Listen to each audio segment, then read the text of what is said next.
Hispania, mga antika-dyers, mga guapa, ¿cómo estás? Está bien?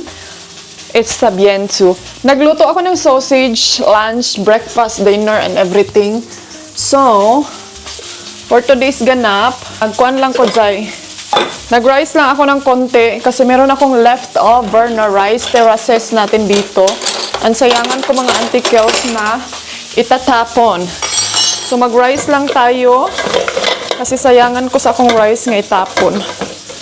And then, nag-sausage. Gamay na lang din akong rice dyan.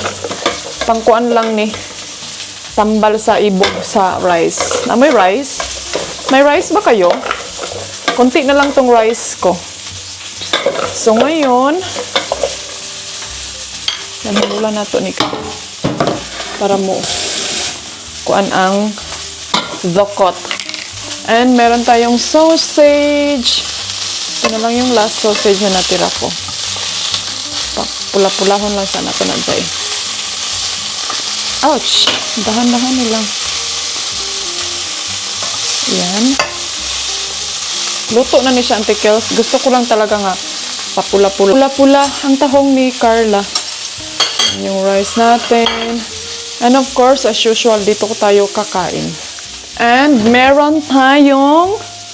Meron ba tayong Fenty? Kasi Fenty, oy, no? Saan naman iyahang language barrier, oy? Coke na lang tayo. Mag-ano ako ngayon, mag-walking tayo pagkatapos kong kumain. Mga ilang minuto, maghinto-hinto mo. Mag-relax muna tayo pagkatapos natin kumain. Kay medyo init tapod sa gawas. Pero gusto ko talaga mag-walking today. Kay gusto kong take a deep breath. Ano daw? Ma-exercise yung lungs ko in a natural way. Ana, day na natural way, day. Ikaw na yun, inday, ani. Tama na siguro ni. So, tama na siguro tong sausage. Kay murag luto na ni siya day. Dili na ko magkuan. Dili na ko magtuyo. Ayaw ko nang magtuyo. Kay may tuyo na yung utak ko. Charing. Kagay kuyawan. So, hindi na ako magtuyo day kay parat mangguning sausage ba. And kunin ko muna yung phone ko.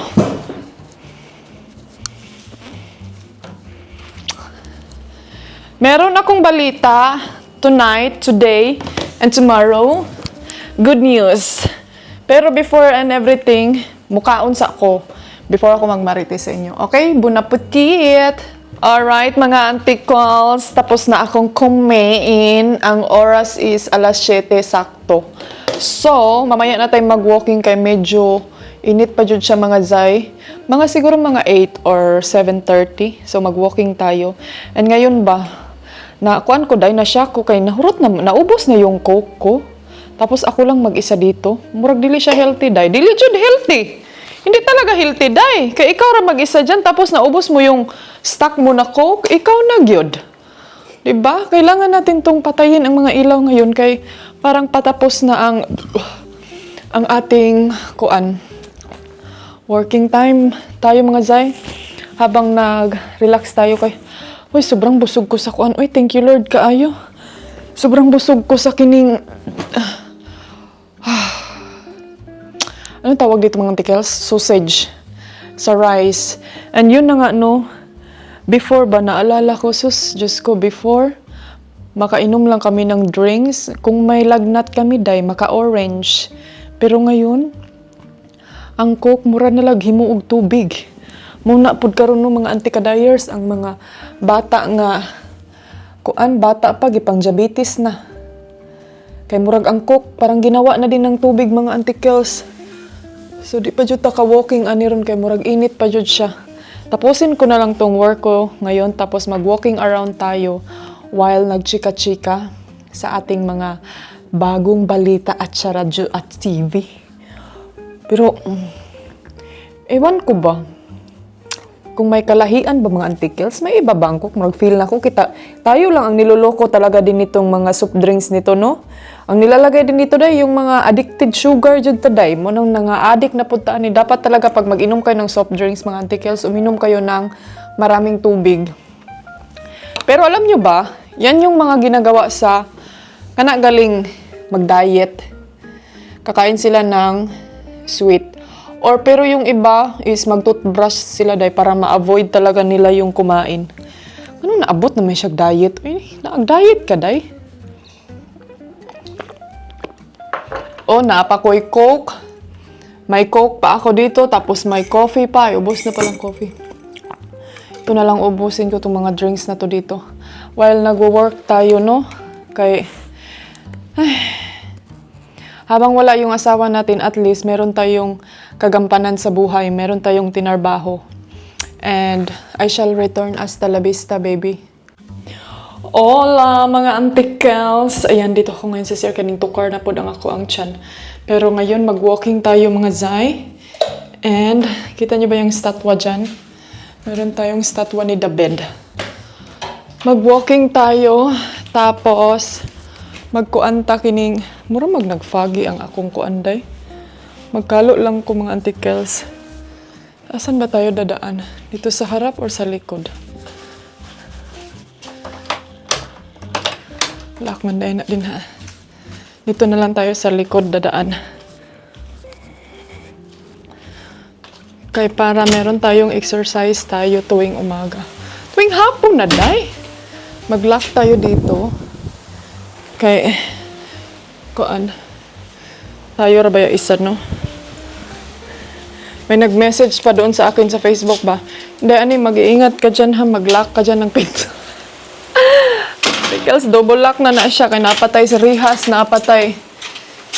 Lock sa sulod. So, mag-walking lang ako. Ganito yung suot ko. Para fresh tayo. Saan ba tayo dadaan? Dapat yung mga kuan din ha, oh. Papa cappuccino. Pwede din naman tayo mag-scooter. Pero ang problema ngayon, wala ko'y dala nga kuan. Wala ko'y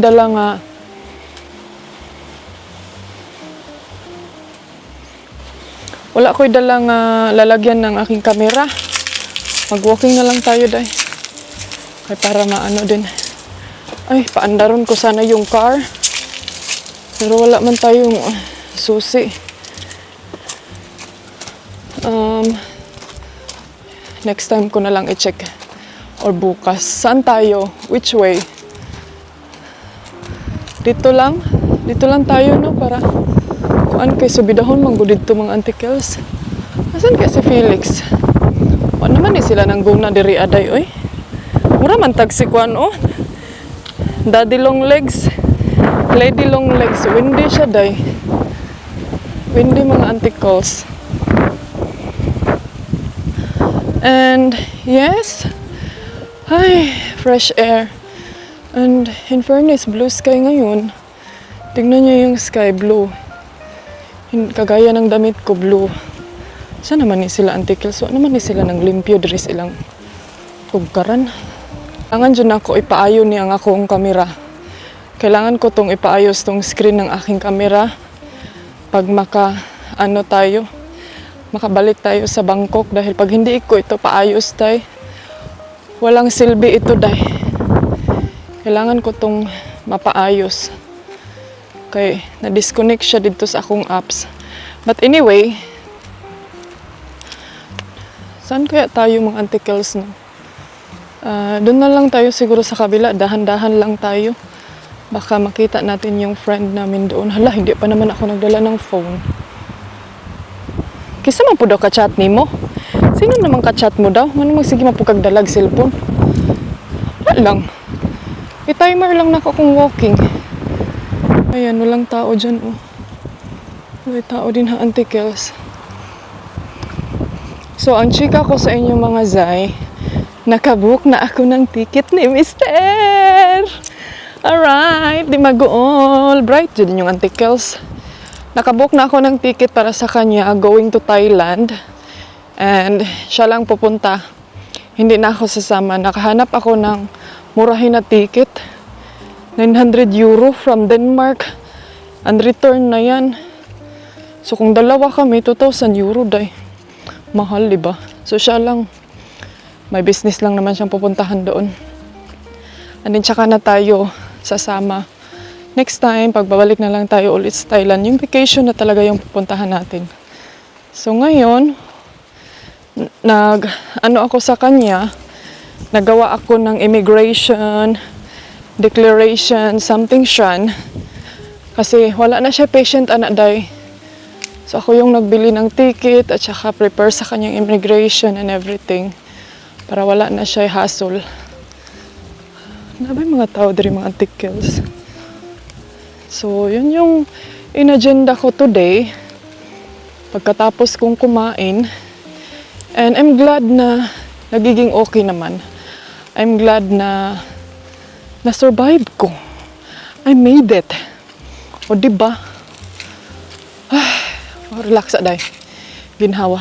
Meron kaming friends dito mga Auntie Kels na nung time ba na hindi umandar yung sasakyan nila Ate Juby.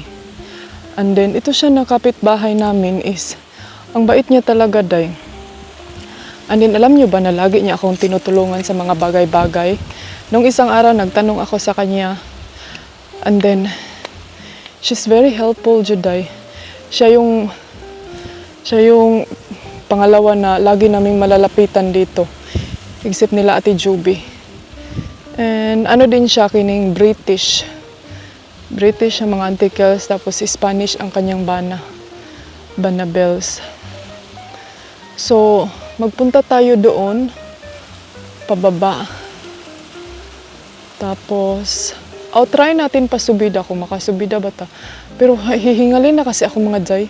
Dahan-dahan lang tayo, no? Dahan-dahan lang din ako sa pagsasalita ninyo. Ito yung nakaganda dito mga Auntie Kels, kay mingaw siya ba? Tahimik, walang masyadong traffic. Hindi kagaya sa atin sa Pilipinas na pag mag-walking around ka, patay, kuyapan, collapse. Nag-collapse ang bebe na. Kay, grabe ka, polluted. Pero day, okay lang siya. Lalo na pag winter time din, okay din. Ay, dili siya kuan. Na ba kaya sila diri day? Ay, parang wala ata. Ang vacation ata sila. So, doon tayo. Ayan. Dahan-dahan lang tayo mga Auntie Kels kay hangak, padulhog pa naman yan dyan. Siguro pupunta tayo sa restaurant next time. Ang daming orange, oh. Day, kung hinog pa ni Day, harvest na ni Day. Sa atin pa to sa Pilipinas, mga Auntie Kels, sinarvest nyo na itong lahat. Kaya it's very many. Parang sinadya talaga to gitanom diri Day. Ano bunga, uy? Orange ni Day or lemon? Dili ko sure. Parang orange to. Yung orange lagi siya. Orange siya, Auntie Kels. So, dili na ko mo adto dito, uy, kay ang ganda ng garden nila, Day, oh. Ayan dyan, oh, ang ganda. Ganda ng garden nila. So, hindi na ako pupunta dun kay kapoy na magbaktas. Ayan, mga Auntie Kels. Nakauwi na ako sa bahay. Andito na ako sa labas ng bahay. Alam niyo yung feelings, mga Auntie Kels, na parang biglang sumanib sa aking isip na mingaw man day magbaktas. Parang ang lungkot pala pag naglalakad ka na ikaw lang isa. Laging sinasabi ni Mr. sa akin na every time mag-walking yan siya day, gusto niya talaga na isasama ako. Ay boring daw kung siya daw isa mag-walking. Ngayon na-realize na yun ako day. Boring jud ay pag siya isa mag-walking. So, I think na ano ko na sa kanya ngayon na it's not just about walking yung ano na, is about companion together, jud. Kay, ngayon no, sa nag-walking ako na ako lang isa, murag laay jud siya day. Kung wala kayo mga Auntie Kels, wala akong kausap, parang ang boring niya jud. Ang boring niya pala. Pag-uwi ni Mr. next time, mag-spend time ala tayo mag-walking dahil ngayon, as I can see in myself, parang kaya ko na siya mga Auntie Kels. And hopefully, tuloy-tuloy na tong health natin na hindi tayo mag-suffocate, no? Parang hindi tayo hihingalin ng todo ba? And, yeah, I'm back in the house. Pero pag pabalik ko dito mga Auntie Kels, nagdahan-dahan lang ko kay kuan manggod, hangak. Matakot talaga ako dito mga Zay. Hadlok ni kung naay kuan gani. So, basta, delikado ni diri ba og maitsahan og simba ko lang. Kay, oh, grabe ka. Dry kaayo ang mga kuan. Kaya nga nung isang araw day, diligan ko to dito day para basa siya ba. Ambot, ay iwan ko. Yung scooter ko. Siguro mga antikels kung kayo nakatira dito day, ewan ko, maboboard ba kayo mga antikels kung kayo yung nakatira dito? Pero meron din kasi mga Filipino ba na sanay sa tahimik na lugar. Ako dyan mga antikels, first time mga auntie, dun yun sa Denmark. First time ko talagang nakatira dito sa Europe, sabi ko talaga, mga vampire man siguro mga tao dito day kay ang tahimik, parang walang tao, nasa loob lang ng bahay, and then wala jud kay makuan day. Makikita na hindi kagaya sa atin sa Pilipinas na murag hanggang sa nasanay na lang ako na ganyan talaga yung mga tao dito. Ano sige pa magkagkalo. Hanggang nasanay na lang ako mga antikels na ay ganito pala yung mga tao dito kanang pag may occasion lang yan. I mean maglabas naman sila like magbike, maggrocery, walking sometimes ganun lang pero hindi kagaya sa atin sa Pilipinas na parang sobrang busy talaga mga antikels na parang feel mo ba na, unsa naman ni murag ano my God. Hindi ani, naisip mo lang yan kasi sa atin sa Pilipinas, ang daming tao, day. So, kaya din siguro kayo ba, mga antikels? Kaya nyo bang manirahan sa ganitong buhay? Yung mga nanay natin na sanay sa lugar na, alam nyo yung may makakausap, paglabas ng bahay, oy, Mare! Anong Marites? O, diba? Dito, day, wala. Wala dito mga antikels. Kaya swerte kayo dyan sa Pilipinas, kaya naapa mo yung mga mare, pwede tayo paglabas natin ng tindahan, pwede pa tayo makabili ng mga mantika, tuyo, asin, bitsin, dito day, kailangan mo pang biyahe, sulod pa sakay pa kagkuan. Wala kang kotse day, or wala kang bus station dyan sa malapit sa iyo, muna yung giingon, magbike jud ka. Pero kung sa city naman, okay lang, pero yun nga lang mga antikels, dito kasi pag sa city ka manirahan mga jay, sobrang gasto din. Gasto pod kay mga antikels pag sa city ka manirahan dito. Pero kung dito lang sa kanang kuan, like mga area nga suburb area, ano man tawag doon mga antikels, kung sa atin pa yan ba yung mga sudlunon nga mga area, then okay lang, malayo lang yan sa mga gastusin. Ano sige makaghuna-huna gasto inday ani? Ay lain sad. O bete daghang dinero. Diba, inisip ko lang sa atin ba na, kasi sa atin sa Pilipinas, mura, rabaya din ang mga tindahan, makabili tayo ng isang corned beef, tuyo nga tag 5, mantika nga tag 2, o diri di ba pwede? Mantika diri ginalon, o. Pero na puno yung mga kinilo, nga mga bombay, o palitan kag bombay na tag 1 piraso, tag 2 piraso. Kining ilang iro ba, pwede na ko nilitsunon yun ni ba kadugayan. But anyway, rather than that, masaya naman ako sa buhay.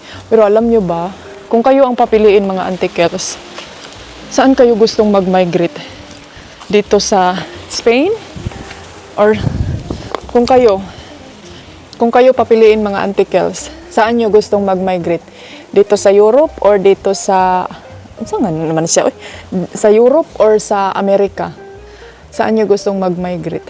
Kasi ako mga zay, kung ako lang yung pipiliin, no, gusto kong mag-migrate is dito sa Spain. I mean, dito sa Europe. Siguro anywhere sa Europe. Pero mas mabilis kasi pag dito sa, meron na tayong tinatawag na colonize, di ba? Pero alam ko na mga ganitong tanong, maraming magagalit. Dahil hindi daw natin mahal yung pambansang Pilipinas natin. Huwag naman kayong ganyan. Okay, mahal pa din natin yung pambansang Pilipinas natin, pero wag tayong magpakabulag, bay tawag dito. Di guta magpakahipokrit, oy. Kay daghan, ang daming nangangarap mga antikels na gusto mo abroad. Gusto mo migrate. Ang daming nangangarap dahil. So, dili ta magpakuan, di ta magpakahipokrita. Nga, hindi natin gustong mag-migrate dahil hindi natin kayang iwan ang ating pambansang sinilangan, ang ating perlas ng sinilangan, tsari. Bitaw, oy, kung may chance raman gud akong giingon antikels. Kung may chance ra ba? Kung naamoy chance, then why not coconut? Bitaw, oy, kung ako din, kung pwede both Amerika at saka Europe, sokapin tanan. Diba doge? Sig paghot din ha. Kay na. litsunin kita. But anyway, everything is okay. Masaya pa rin tayo. Kung kayo gusto nyo lang dyan sa Pilipinas, edi dyan lang kayo. Mag-relax lang kayo dyan. Dahil relax tayo dyan sa Pilipinas. Kung dyan lang talaga yung gusto nyo. Oy, daghan kayong nangarap mga Auntie Kels nga mag-migrate diri sa Europe. Lalo na dito sa Spain, day. Oh my God, like, lalo na dito mga Auntie Kels, 2 years pa lang, imagine nyo mga Auntie Kels, kayo kung marami kayong pera, magpunta na kayo dito. Mag-migrate na kayo dito sa Spain. 2 years lang, pwede na kayo maka-apply ng citizen dito. Pero kailangan maghabla Espanyol kayo. Pero dito kasi mga Auntie Kels, tayo, after 2 years, 5 years yung ibibigay na residence. O 5 years. Then after 5 years, ay hindi, bugo. Ang una palang binigay sa akin dito na residence is 5 years. Pagkatapos ng 5 years, nagkamali kasi yung sa akin, binigyan lang ako ng another 5 years.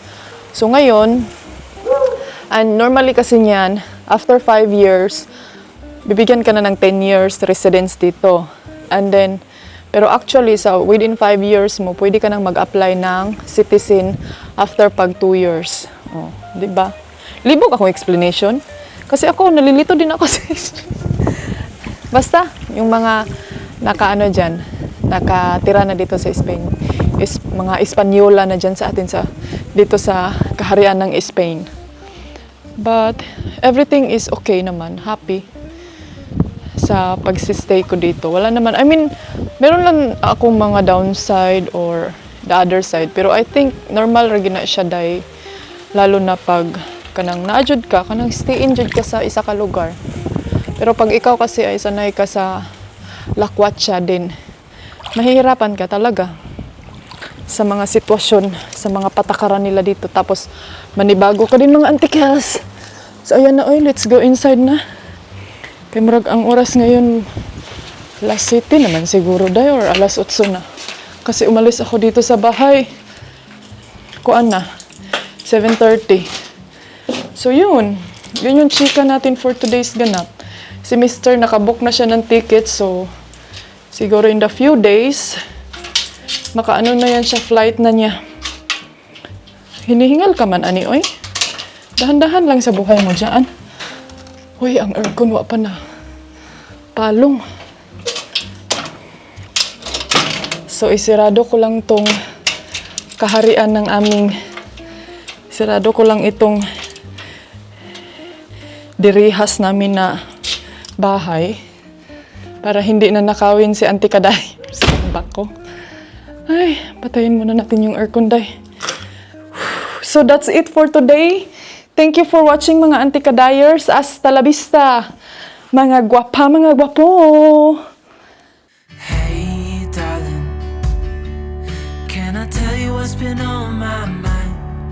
Sick and tired of the 9 to 5 in the city light.